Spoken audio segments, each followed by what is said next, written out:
जिला मृत्तिका संरक्षण कार्यालय सभागृह में ओडिशा राज्य राजस्व क्षेत्र अधिकारी संघर जिलास्तरीय वार्षिक साधारण बैठक अनुष्ठित। गजपति जिला पारलाखेमुंडी स्थित जिला मृत्तिका संरक्षण कार्यालय सभागृह में आज दिन 12टा बेले ओडिशा राज्य राजस्व क्षेत्र अधिकारी संघर जिलास्तरीय वार्षिक साधारण बैठक एवं आलोचना बैठक अनुष्ठित हो जाइछि। संघर जिला सभापति श्री निरंजन स्वाई, उपसभापति के प्रताप, संपादक कृष्णचंद्र विश्वाल, सह संपादक शशि पट्टनायक, कोषाध्यक्ष गायत्री नायक, उपदेष्टा धीरेन पंडा, ऑडिटर के मनमत राव प्रमुख मंचस्थ होई आज दिवस को पालन करने नहीं निज निजर अभिभाषण प्रदान करथिले। जिलास्तरीय राजस्व विभाग में रोथुवा विभिन्न समस्या को नहीं आलोचना करा जाउ, तार समाधान किपरि करा जिवो से नहीं आलोचना करा जाइथिला। मो निरंजन स्वाई, राजस्व परिदर्शक पारलाखेमुंडी तहसिल ता सहित आम गजपति जिलार मु सभापति दायित्व नहीं। आज बैठक रे आमर मुख्य उद्देश्य है बर्तमान जो आमर कलम 2 उपरे सरकार जो दायित्व देइचंदी से दायित्व को आम केमती सुचारू रूपे तुले बोली समस्त आरआई एवं एआरआई मान सहित तथा आम राजस्व परिदर्शक माने सब बसी आलोचना कलु। डोर टू डोर बुली आम कलम 2 जमी मरी जाइथिबा पिता मातांकर नाम संशोधन करी तांकर उत्तराधिकारी भाव में नाम परिवर्तन करू। एथिरे टिके असुविधार सम्मुखीन होउचंदी आरआई भाई माने, जहाँकि ठीक मरी जाइथिबार तांकर उत्तराधिकार भौणी माने किंबा झील मानकर नामटा ठीक भाव में आम दे पारना, भविष्य में आम असुविधा भोग करूँ।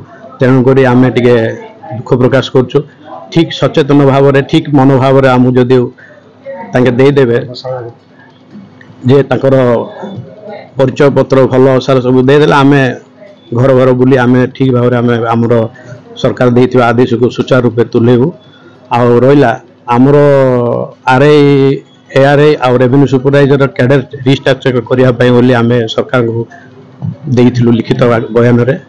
ता सहित जड़े रेवेन्यू सुपरवाइजर तहसिलदार माने छुट्टी जाइथिले मध्य तहसिल रेवेन्यू सुपरवाइजर माने दायित्व रही करने बोली गोटे नियम भी अच्छी से जिनसा आम करपारनु। और राजस्व परिदर्शक जोटा कि आम रेवेन्यू सुपरवाइजर से माने डेपुटी तहसिलदार मान्यता पाइबार योग्य, किंतु आम डेपुटी तहसिलदार मान्यता दौना सेटा गोटे दुखर विषय। जेहेतु आमर डेपुटी तहसिलदार बोली नायब तहसिलदार बोली आमर गोटे इंटीमेशन स्लिप रे भी लिखाई, तेणुक आमको इंग्लीश रे जोटा कि डेपुटी तहसिलदार कहते पद अन्य देश गुड़ाक राज्य गुड़ाक आमर एमती रही। तेणुक आमको डेपुटी तहसिलदार मान्यता दि जाऊ, जोटा कि सरकार को पैसा पत्र भी किसी आमर प्रभाव पड़ोनी ताऊपर आउ भाई माने भी बहुत खुशी होता यही भाया सब विषय आलोचना करी आमर रखाई। तो एआरआई भाई मानकर प्रकृत में क्वालिफिकेशन टा ग्रेजुएशन करने आम लिखी देइथिलु। से माने प्रकृत में बहुत काम को भल काम कर कष्ट पड़ुं, टेक्निकल काम भी कर, तेणुक ग्रेजुएशन करवा उचित। तापर प्रति पंचायत रे गोटे आरआई ऑफिस होते आमर समस्ते जनसाधारण समस्ते भल सुविधा पाई था। तेणुक मु सरकार अनुरोध कर कहूँ ये जिनसा होते बहुत भल होता। निरीह लोक गरीब आमर एरिया आदिवासी बहुल एरिया समस्त उपकृत होते। आमर विश्वास अच्छे बर्तमान सरकार आमर गुहारी निश्चय शुणे। मु कृष्ण विश्वाल, राजस्व निरीक्षक, ओडिशा राजस्व क्षेत्र कर्मचारी संघ गजपति जिला शाखार मु संपादक अच्छी।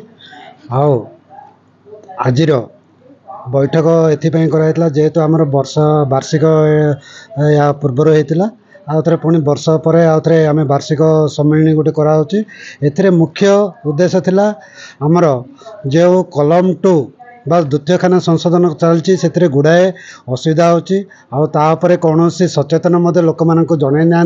तेणु तापर केमिति आम लोक सचेतन कराब कौन हम तापर आलोकपात कराइला।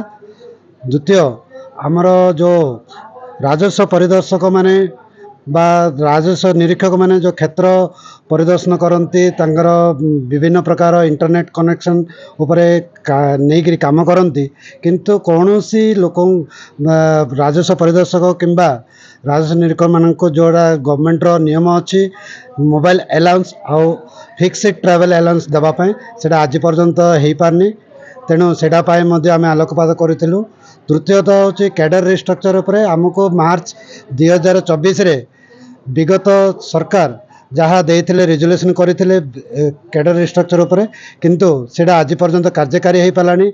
आओ मार्च ए वर्ष मे 22 तारिख मे 28 तारिख मंत्री माननीय मंत्री गोटे मीटिंग होता बैठक होता से आमर गुड़े दाबी को हाँ करते किंतु जितेबाला तांकर प्रोसीडिंग बाहर गोटे पेज रे बाहर जहाँ आमको दुख लगुच तेणु सेटा को आम टे पुनः चिंता करी प्रोसीडिंग टाक पुनः चिंता करी आउे बाहर करें करेक्शन बा जहाँ अच्छी त्रुटि ताको संशोधन करी बाहर करिया बोली आमर अनुरोध।